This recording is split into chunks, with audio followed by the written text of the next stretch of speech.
E a paz do Senhor, continuando nossa meditação no livro de Atos dos Apóstolos, capítulo 20, hoje vamos ver os versículos 25 a 28. Leio assim a palavra do Senhor. E agora, na verdade, sei que todos vós, por quem passei pregando o reino de Deus, não vereis mais o meu rosto. Portanto, no dia de hoje, vos protesto que estou limpo do sangue de todos, porque nunca deixei de vos anunciar todo o conselho de Deus. Olhai, pois, por vós e por todo o rebanho que o Espírito Santo vos constituiu bispos para apacentardes a igreja de Deus, que ele resgatou com o seu próprio sangue.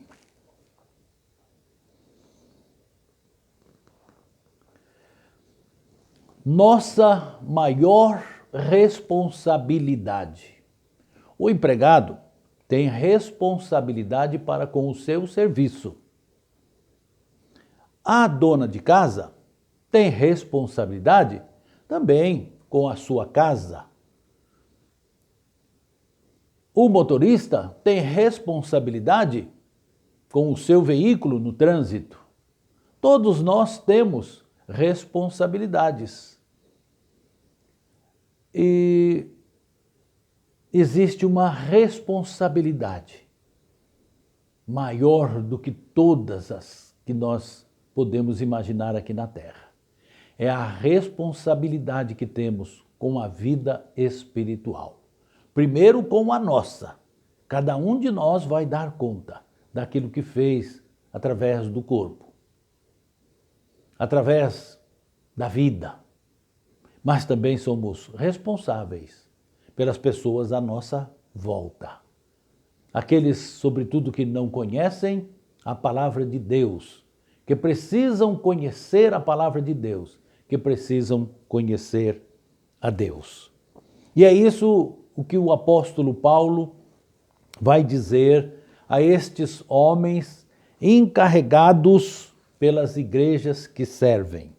No versículo 25 nós lemos: E agora, na verdade, sei que todos vós, por quem passei pregando o reino de Deus, não vereis mais o meu rosto.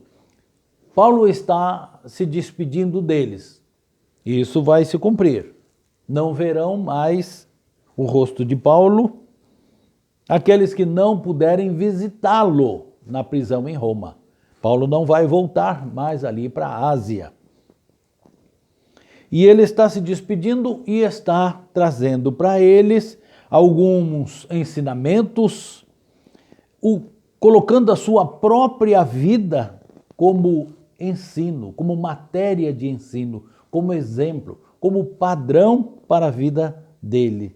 E ele sabe que esses conselhos que ele vai dar se baseiam nas instruções que ele mesmo recebeu do Senhor Jesus.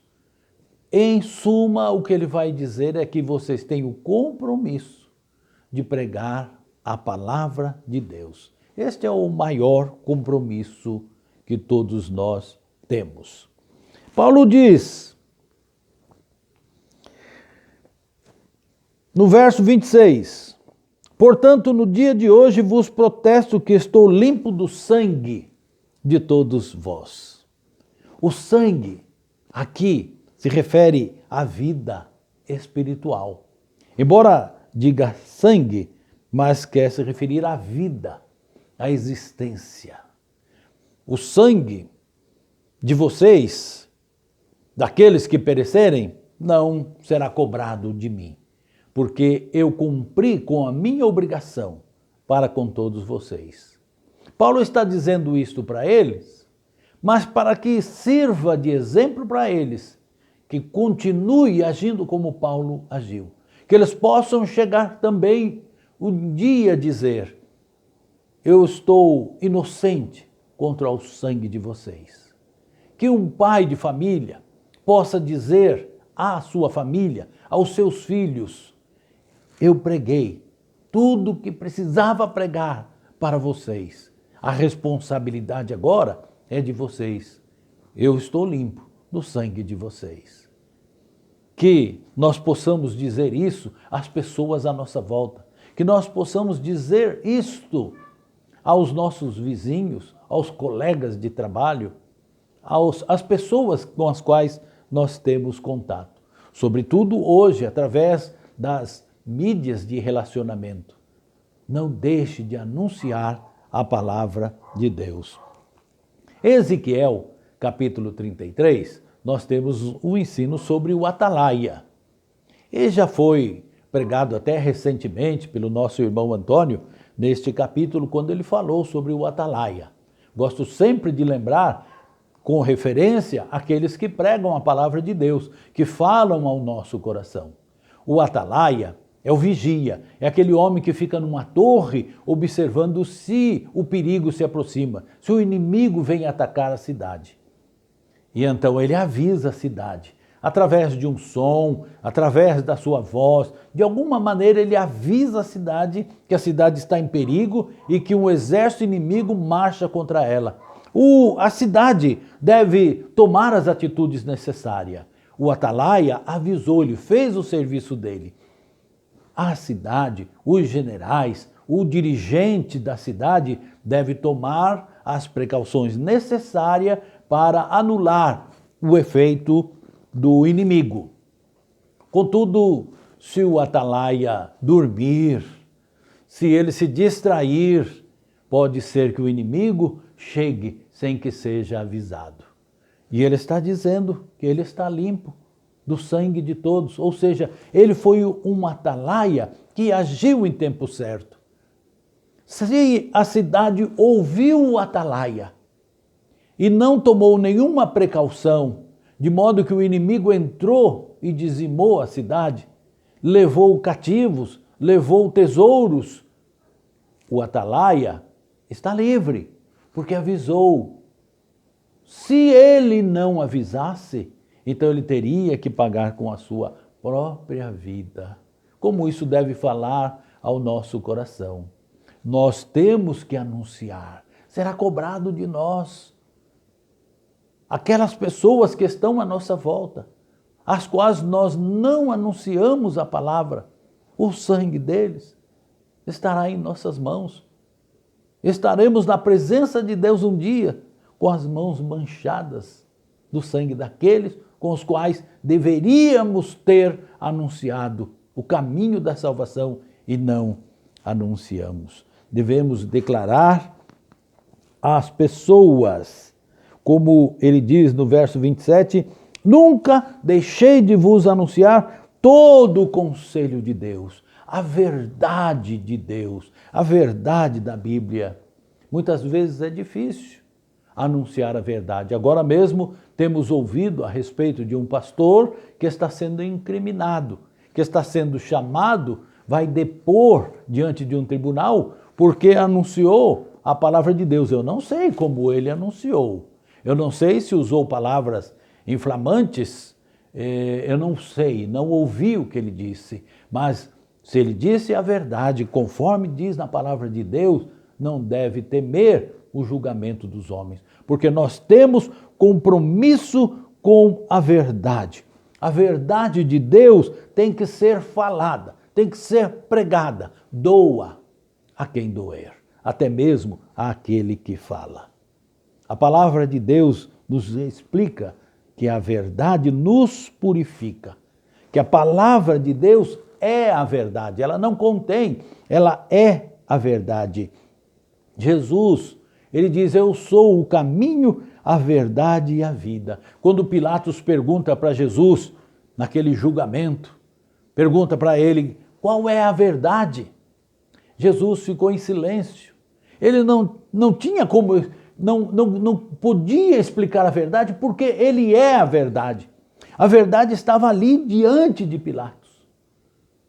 A verdade é uma pessoa, a verdade é Jesus. Quando nós pregamos a verdade da Bíblia, nós pregamos a Jesus. Ele é o fator determinante para a salvação, para a transformação de vidas. Não tenho maior gozo, diz o apóstolo João, do que ouvir que vocês andam na verdade. A verdade precisa ser pregada com palavras, mas também com a vida. Precisamos viver a verdade. Ir à igreja é bom, é necessário, é importante, mas não é tudo. Não é só ir à igreja que está vivendo na verdade. Viver na verdade é um padrão de vida. É como nos portamos, é como nós nos comunicamos, é aquilo que pensamos, é aquilo que ocupa a nossa mente, aquilo que ocupa o nosso coração. Nós devemos andar na verdade. Andar na verdade é andar como Cristo andou, falar como Cristo falou, amar como Cristo amou. Isto é andar na verdade, viver na verdade, é pregar a verdade como a própria vida. Andar na verdade é a prática das boas obras. Nós não fomos salvos pelas obras, mas fomos salvos para as boas obras. Elas precisam ser praticadas por nós. Você tem praticado boas obras? Obras de salvação? Obras que levam as pessoas a conhecer a salvação em Cristo Jesus? Este é o padrão que Deus quer para a nossa vida. O nosso texto fala a respeito de uma pessoa especial. Ele diz assim no verso 28, olhai, pois, por vós e por todo o rebanho. Olhai por vós e por todo o rebanho.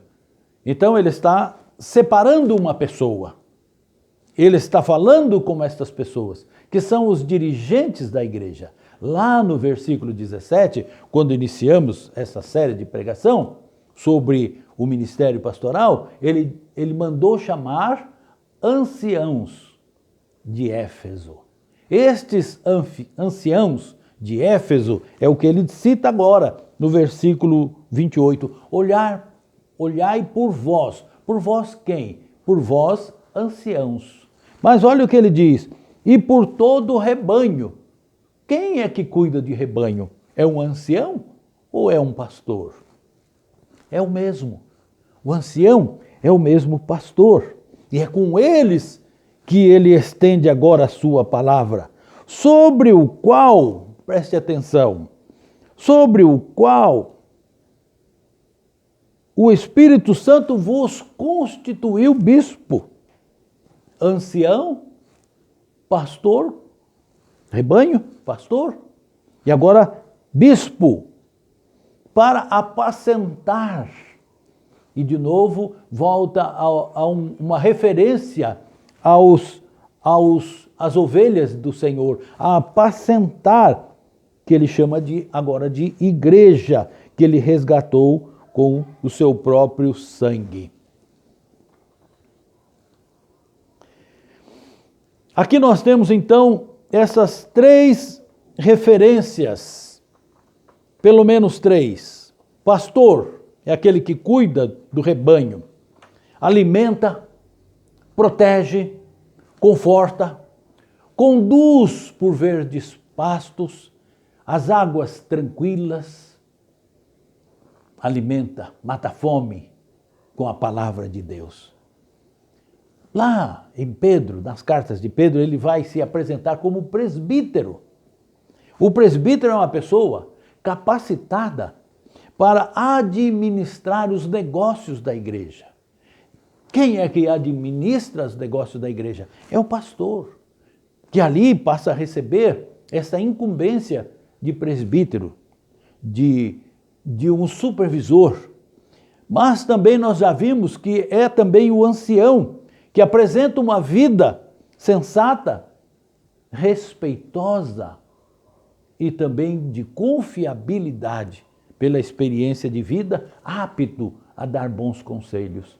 E bispo, que é aquele que ensina o povo, aquele que cuida da alma, aquele que ensina a palavra de Deus, que ensina os caminhos do Senhor.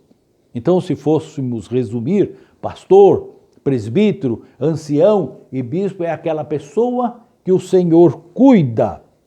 Olhai por vós e por todo o rebanho, sobre que o Espírito Santo vos constituiu. Esta pessoa que cuida do rebanho é uma pessoa que Deus constituiu, que Deus chamou, que Deus preparou e que Deus usa na igreja do Senhor. A igreja deve ver esta pessoa como uma pessoa que recebeu um chamado de Deus. Foi vocacionado. A palavra vocacionado vem de voz. Ele ouviu o chamado de Deus, a voz de Deus chamando. Pode ser que tenha passado um período de resistência, não se achando preparado, e até que ele então aceita o chamado e vem para servir o Senhor. Este homem é o pastor e a igreja deve vê-lo desta maneira. A igreja deve respeitá-lo, honrá-lo.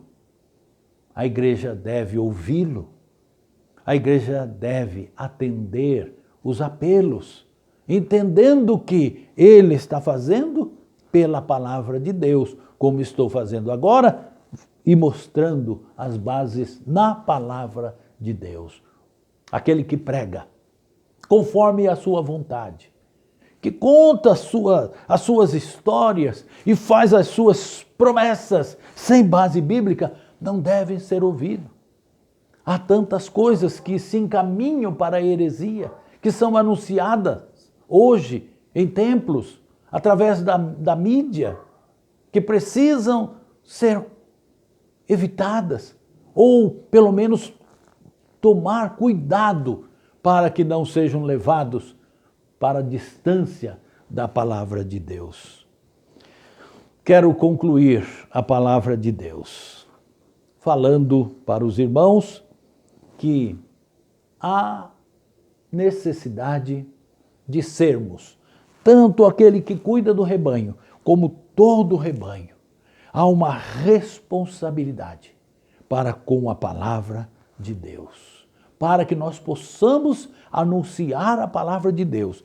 Primeiro, nós precisamos viver a palavra de Deus. O padrão para nós é Cristo. Ele é o padrão perfeito. Aqueles que o imitam, como Paulo era imitador de Jesus, podem ser também imitados. Eu mesmo me espelho em algumas pessoas quem admiro, tanto na minha vida, tanto na pregação da palavra de Deus, no estudo, na persistência. É claro que eu tenho pessoas que me servem como exemplo, graças a Deus pela vida deles. Também assim como espero ser modelo para outras pessoas. Todos nós precisamos ser. Você também que me ouve precisa ser modelo, precisa ser exemplo, precisa ser padrão para as outras pessoas. As principais qualidades necessárias para uma vida de padrão na palavra de Deus são duas: a moralidade, o caráter, e a espiritualidade, a forma com que você se relaciona com Deus. Um caráter limpo é mais importante do que um diploma.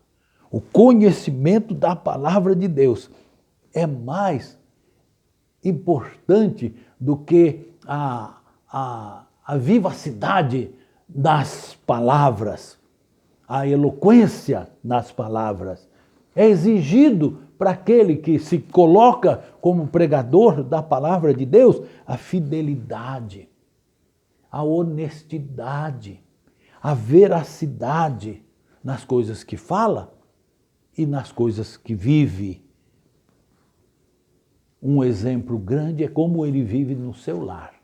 Qual o seu relacionamento com a sua família, sobretudo com a sua esposa.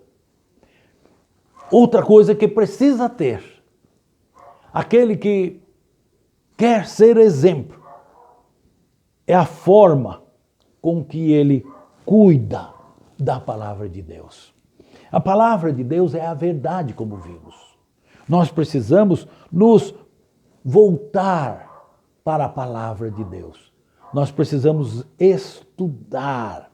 Aqui nós temos a verdadeira doutrina. Aqui nós temos a doutrina da salvação. Aqui nós temos a doutrina do perdão. Aqui nós temos todas as doutrinas necessárias da forma que Deus nos deu. Não é doutrinas de homens, não é doutrina da igreja, é doutrina explicada, ensinada na palavra de Deus. Quem é Jesus Cristo? Quem é o Espírito Santo? Como devemos viver de maneira que agrademos a Deus? Nós vamos ver na próxima semana que existem muitos falsos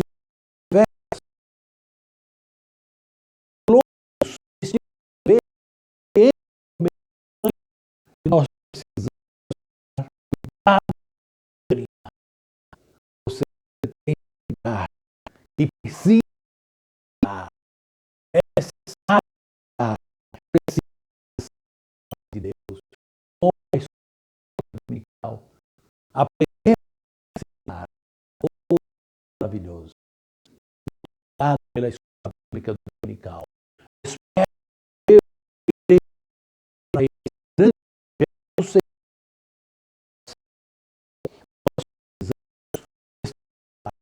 Para servir como alimento, nós podemos escolher a palavra de Deus. O pastor precisa ser, mas os irmãos também precisam ser.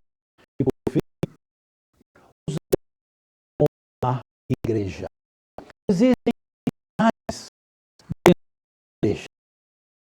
Atividades que cada um de nós tem a igreja a uma pessoa, não é a igreja do Senhor. Se uma igreja, então é da pessoa que estimula a igreja. A igreja você sabe, e aquela outra,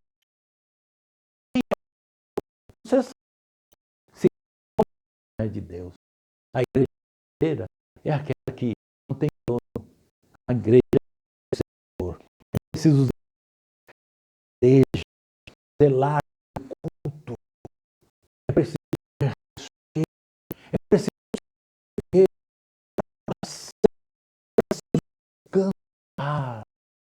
É preciso oferecer o seu convite racional ao Senhor que recebe. Que Deus abençoe. Que nós sejamos exemplos para a pregação da nossa vida. Deixemos de anunciar toda a verdade de Deus. Amém? E o seu espiritual. Amém.